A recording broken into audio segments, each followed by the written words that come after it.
Hello, everyone. Welcome to Conversations with Sekani, a podcast for people in their 20s who are trying to figure out life and not get lost along the way. Today's guest is Dr. Glenn. Dr. Glenn, yes, Aparicio Pari, an award-winning author, philosopher, and lifelong student of humanity's relationship with nature, consciousness, and one another. Glenn is the author of Original Thinking, Original Politics, and the newest installment in his trilogy, Original Love, works that challenges many of the assumptions modern culture takes for granted and invites us back to a deeper sense of wholeness. Living in the mountains of northern New Mexico, surrounded by wild horses, coyotes, and the rhythm of nature, right? Um, Glenn's philosophy begins with gratitude, interconnectedness, and the belief that love, not separation, is humanity's deepest truth. Dr. Glenn, welcome to Conversations with Sekani. It's a pleasure to have you on. It's a pleasure to be here. Thank you so much. Thank you for what you do and for reaching out to people in their 20s and hopefully inspiring them in many ways. So that's beautiful. Thank you. All right, you're welcome. So first of all, I want you to, take us back to when you were much more younger. I mean, that was a long time. But so, all right, It's how was it easy. like It's growing up? not that hard. I remember.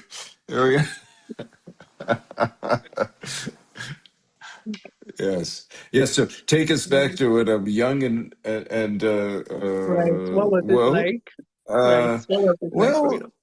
I think that one of the most fascinating things about life I can say to anyone in their 20s is that that is a really fascinating age because you are an adult. Mhm. You've grown to your mature size. You've learned a lot, and the and you're very sharp. You're at your best in a lot of ways. There's a lot that an elder can learn from someone in their 20s, and I tend to have the philosophy that everywhere I turn is the face of my teacher. So Sekani is my teacher today. And whoever is in the audience, if I could see your face, you're my teacher as well. But I must say, something in your 20s, we can think that we know more than we do. that, Right. that can happen. And one benefit of age is that when we've lived to, I'm over 70 now, so when we've lived about 40 years, we begin to see history in increments of 20 years, and we begin to get a better understanding of history. It's hard, nearly impossible, not impossible, but nearly impossible to fully grasp history when you're in your 20s. Like now, I've lived 70 years. So now, things like in US American history about the Civil War or something happened in the 1860s, that doesn't seem so long ago anymore. but when I but when I was in my 20s, something from the Civil War seemed very, very ancient. But now I've noticed that no, it's not really like that. In fact, everything from the past is still very much present now. It's just that it's almost like the invisible rings in a tree or the soil that's out of view, something that's just over the horizon, but it's still affecting the way that we see and feel today.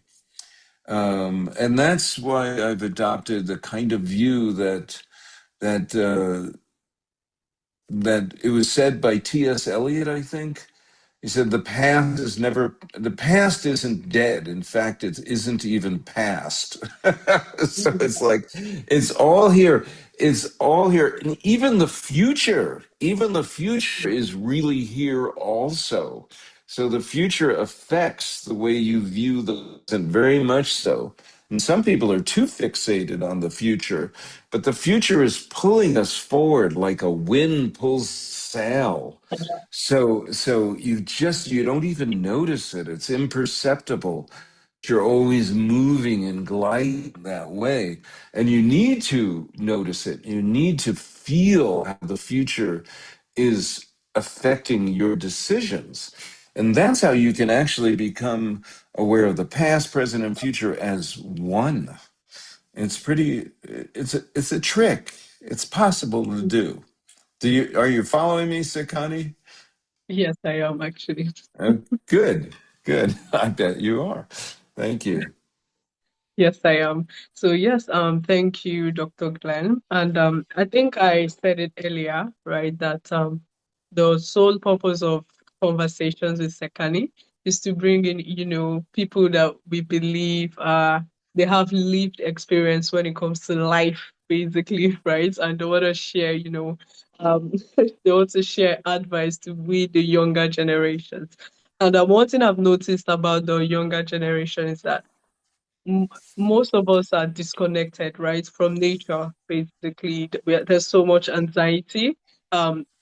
People are disconnected. It's just, there's a lot going on, right? So, if I were to ask you, what advice would you give to younger people who are trying to, have it all figured out and just try to live a better life? Basically, what advice would you have for them? Well, I would say to go out in, in the Mm, natural world, you know.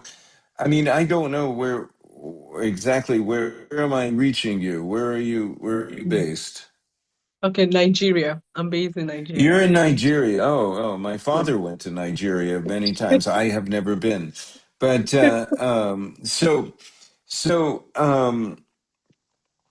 this might be different a little bit, but in certainly in where I grew up and where I am living now, which is in New Mexico, like you said, it's I am surrounded by wild horses. I am surrounded by fox, bobcat, bear, mule deer, and even mountain lion, because the mountain lions follow the deer, uh, and a lot of wild horses. So it's and coyote, a lot of coyote who howl at the, I'm always saying prayers to coyote because the coyote is a trickster figure when it comes things can really shift. You have to notice that energy. So I would say the most important thing is to go out into what we call nature. Everything is nature. I mean, I'm here inside, but there's a wood floor, so that came from trees. I have a wood desk that came, that came True. from trees. Right. So that could be very grounding, being surrounded by wood. And outside I have I don't know if you can see the fountain out there. I surround Mm, myself with the elements so I can hear water. And that's beautiful. I happen to be near a creek where I can hear water. The sound of water can be very healing and can get people in tune with the natural rhythms of a mm, particular place. I think that's important. Um, if people are too much on their telephones, mm, that is very addictive, as we know. Here's the difficulty, though. I don't want to sound like a curmudgeon that's elderly. Honestly, I might ask someone in their 20s for advice with my phone, or I might ask for someone in their 20s for advice even with my computer. One time I thought I was, very adept on computers, back in the day, but things change. Um, but I do think that ultimately we are made of light. When I say we, everything. everything, not just humans, everything is made of light, air, water, earth or soil, and spirit. Mm, Everything is made of that. We're not so different from the plants. You know, the plants mm, grow, they are born within the womb of Mother Earth. They're born underneath the earth. Well, we're born within the womb of our physical mother, and but we're also partly born within the womb of Mother Earth. We're supported by Mother Earth. We're supported by the ancestors. The When we breathe in the air, it's the same air that our ancestors breathed in since time immemorial. It's the same water we're drinking. It's been circulating around the planet since time immemorial. So the air we're breathing is the same air, and the air that we're breathing is what keeps us alive. Do not believe this nonsense that air is not alive. Well, if it isn't alive, mm. how come we need it to breathe to stay alive Right. ourselves? You know, Exactly. and it was once called by various names. All across cultures would call it the Greeks called it pneuma. The Mm, Romans called it spiritus. mm, The ancient Jews called it ruach. It's alive. It's alive. So all the elements are alive, and so the more that we go outside, or at least open the window, mm, at least the more we can become attuned to these beautiful things. And so even if you are, you know, in your 20s and maybe your job calls for you to be a computer whiz, hey, that's fine. Just everything in balance. Make sure to go out every day, go for a walk. You know, I'm biased toward walking, but I have to say, when I was in my 20s, I used to run, you know, mm, and mm, I would run, but, you know, it wasn't until, let's say, till I was in my 40s that I said, you know what, I actually enjoy walking more because I can see more, I can feel more, I can pay better attention. Not to mention that a mountain lion won't chase me if I'm walking. They might chase you if you're jogging. That could be dangerous. All right, mm, so that's the best advice I would give, because there's nothing more important than that, and also build a relationship with all the elements. I say prayers, you know, and I say prayers. I always make an offering to build a mm, relationship. We did something like that, Sekani and I, before we even turned on the camera, because I think prayer is important. It's a kind of communion, and that word really means a common origin. So that's what mm. I think is some of the most important things. I hope that's helpful, but I don't know. You ask the next question, Sekani. Thank you. All right, it's actually helpful, you know. It's important that we actually, you know, connect with nature. And like you said, go Yeah. outside, right? It's really important. And also this one I would like to ask, you know, it's about spirituality and daily life, right? So Ah. you speak about praying to ancestors and asking for guidance. So how has that practice influenced your life? It's influenced my life a lot, but it wasn't the Mm, way that I was living when I was in my 20s. It was actually when I was in my 20s that I once visited a psychic, you'd say, and a mm, psychic told me that I would be about to have a spiritual unfolding. And she was right. I didn't know whether to believe her or not at the time. And I wasn't really invested in the result. I thought, okay. A friend of mine said, you know, you can see this person. She's wonderful. So I said, okay. Um, but around that time, when I was about 27 years old, I was living in New York City on 12th Street between University and Broadway. If anybody's ever been to New York City, this is Greenwich Village, it's called. And I happened to be next to the largest bookstore in the world, called the Mm, Strand. I'm pretty sure it's the largest bookstore in the world. They advertise themselves as miles and miles of books. I've got a lot of books behind me here, actually.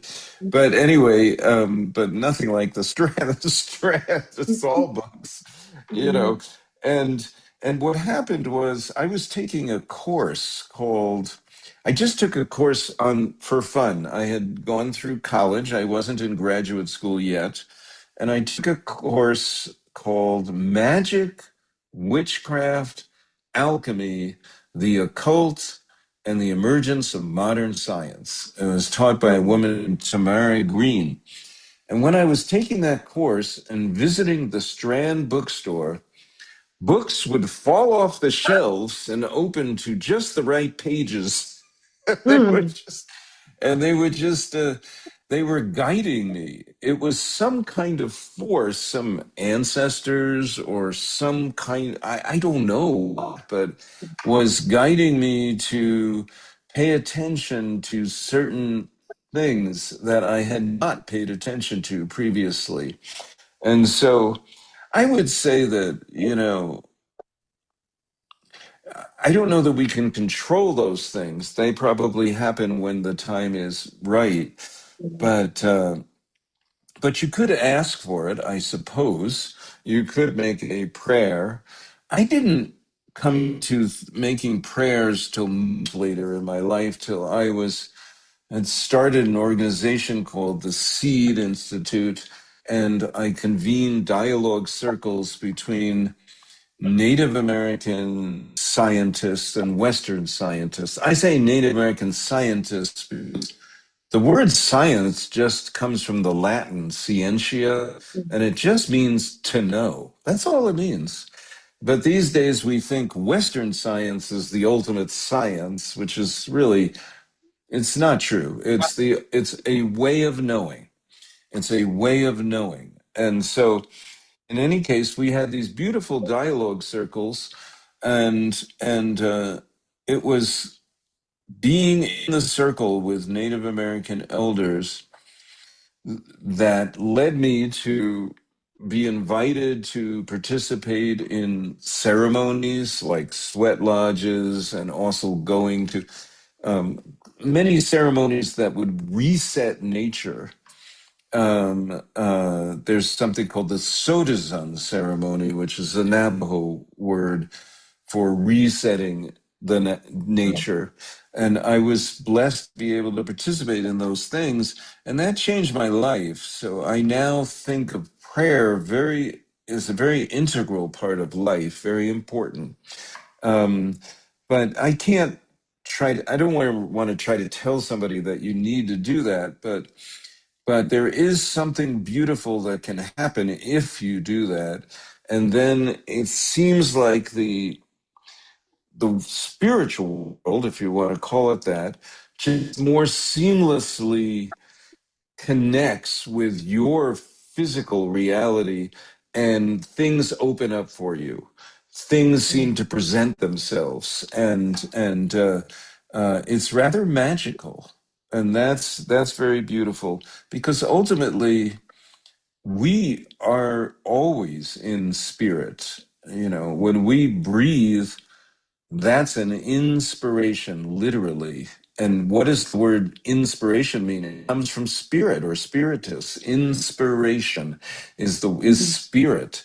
And so every breath you take has the potentiality for being spiritual, if you will. Mm. Does that make sense?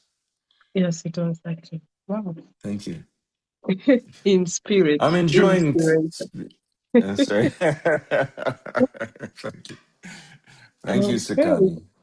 Yeah, so welcome. So, and finally, I want to ask you about, the future and legacy, basically. So, what legacy do you hope to, leave behind? That's such a great question. I want to find a book that show you if I can find it. If I'm supposed to find it, I'll find it. Yes, there it is. Um, your question is almost this question of this book. This book is Mm, called "What Kind of Ancestor Do You Want to Be?" Mm. Isn't that's really what you just asked? And it's a I see. beautiful and important question. Oh my God. Mm. Um, and I would say that that's the answer, if you want to say the answer, still forming within me. Um, I, I, uh, but it is something that I think about a little bit more now. Since I am more than 70 and I've certainly completed more than half of my life, I'm not likely to live to 140. But I'm shooting for 105, Sekani. So so I could still Well, have some time left. But what kind of ancestor do you want to be?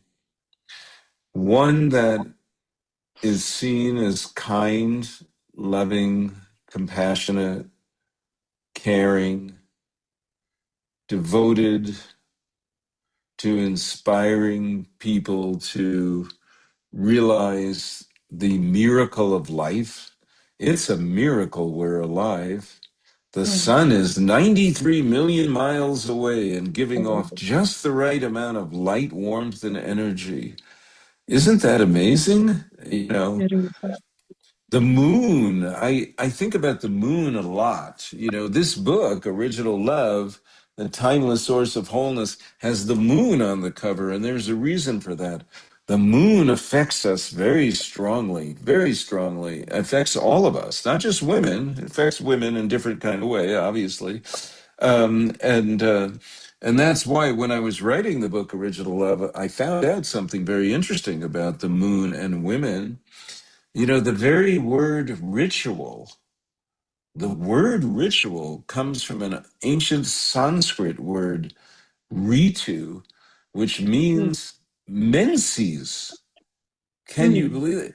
It means menses. So it Mm. means it doesn't prove anything, but it seems that very likely the very first rituals ever were celebrating a woman's body and Mm. connection to the moon and the whole cosmos. So I Mm. think that was really, really important. And so the moon is also important. I mean, look, there's so many beautiful songs about the moon and love. You know, Mm. Billie Holiday sings, you know, I'll be looking at the moon, but I'll be seeing you. I'll be seeing you. So it's like these are just gorgeous songs, you know, fly me to the moon. It's, you know, there's a million songs about love and the moon because the moon evokes our emotional side. Mm. Which probably is why the moon is most often thought of as feminine and the sun most often thought of as masculine. But by the way, that's not always true. Mm. For the Japanese, it's Amaterasu is the sun goddess. So it Mm. actually it can be different, but usually it's that way. But anyway, I forget the question. I hope I answered it well enough. Oh, about what kind of ancestor do I want to be? The Right. legacy. Mm. So I think that I really I want people to feel whole and blessed and loved, and to realize that love is already, we're actually born of love. And love is there. It's a force on the cosmos. It's holding us. It's enfolding us. It's blessing us. It's nourishing us. It's actually there all the time. You know, we have an expression in English. We say, we're going to go make love. You actually don't have to make love. It's already here. It's already here. Mm. But so I want people to feel whole, to feel that the natural world is a place of blessing and wholeness. That's something I learned from Native Americans that I didn't understand. So we don't have to conquer the earth. We don't have to overcome nature. We need to appreciate and become attuned to the blessing of the natural world. Does that make sense? Yes, it does actually. Yeah. Appreciate the blessings of the natural world. And you said you would Yes. like to, live, love and care as, a legacy that Yeah. you would want to leave behind. So yes, Yes. thank you, Glenn. I would Thank say you. this has been amazing, getting to know more about you and where can listeners get to, also connect with you and probably learn more about you and also, get to read your books too. Okay. Well, this one I mentioned, Original Love. There's also the book I wrote before that. It's called Original Politics, Making America Sacred Again. That's really about the influence of Native America on the foundational values of the nation. And the first book I wrote was called Original Thinking, Radical Revisioning of Time, Humanity, and Nature. The website is originalthinking.us. So that's the first place. I do write a regular column for Substack, if your viewers know what that is. It sounds like a Mm. pancake place, but it's not. It's a place where writers, some really good writers, write serious stuff, a little bit more serious usually than on the Facebook, LinkedIn, Instagram. There's a little bit more of skillful writing on Substack. So you can find me on a column called From Politics to Love on Substack.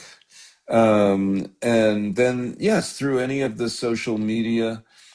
And if you do read the book and you want to send me an email, you can send me an email at Glenn, Glenn, at originalthinking.us.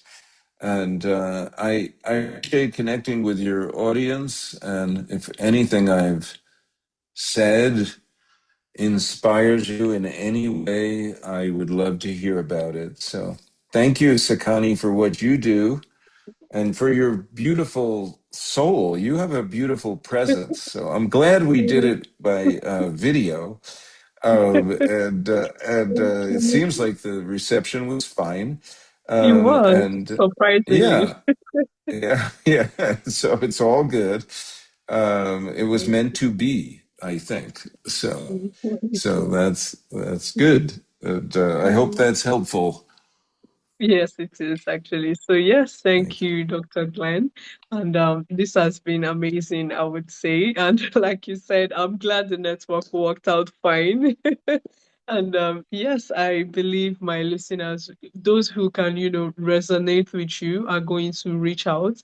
And also, I'll put your links in the show notes so that it will be easy for people to, reach out to you. So I'll be saying thank you. And Thank you. finally, right, to my listeners, I want to say thanks for tuning in to Conversations with Sekani. If this episode sparked something in you, just as it did in me, make sure to share to someone who you think might need this and also subscribe so you don't miss out on new episodes. Once again, thank you, Dr. Glenn. Do you have a beautiful day ahead of you? Thank you so much. All right. All right, Blessings. take care. Bye.